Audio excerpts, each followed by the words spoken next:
All right, here we go with my Flemington 5.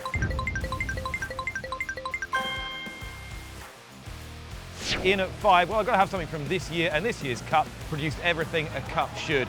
An extraordinary win for Knight's Choice, but even more extraordinary because of the story of the winning rider, Robbie Dolan, which I think has not only captivated this nation, but the racing world throughout. So Knight's Choice winning the Cup in 2024 goes in at 5. In at 4, a horse who made such an impression on me the first time in the sprint here, which was the Darley Champion Sprint at the time, became the Champion Sprint. That was Nature Strip in 2021. Looked at that horse and thought, right, stand by, this is going to come to Royal Ascot and blow us all away, and that is exactly what happened. And it was Australia back on the map at Royal Ascot in 2022, which for global racing, if you love it like I do, was fantastic. Do it again, conquers another mountain. His second Darley Classic, won at 2.5 Swats.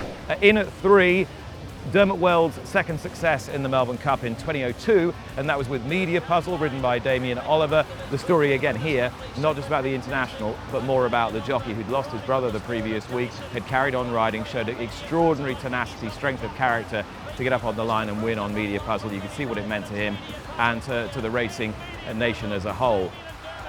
Damien Oliver has done it. The riders in the stand were with him every step of the way. Dermot Weld has done it again in a race that will be remembered forever. At 2, well, I've always been a massive Frankie Dettori fan, but one man's mistake changed the course of history.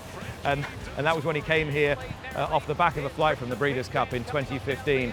Was probably a bit frazzled and managed to make a haulix of it on Manx Dynamite, and Michelle Payne won on Prince of Penzance. What she and that horse have done for this race, for the Melbourne Cup, for the VRC, for Flemington, has been nothing short of extraordinary. Incalculable impact of the first female jockey to win the Melbourne Cup in 2015. And in at number 1, the first time I really became aware of Flemington, the Melbourne Cup. I was 14 years old, 1993, vintage crop winning, listened to it on the radio, medium wave radio back home. You could barely hear the call through the crackle. There was something so impossibly exotic about an Irish horse going all the way around the world and winning the Cup. That's what vintage crop did. Dermot Weld told everyone he'd do it. What a genius trainer, and what an important seminal moment, not just for the Cup for Flemington, but also for racing internationally as a whole. I've come here and do it since I landed in Australia many years ago.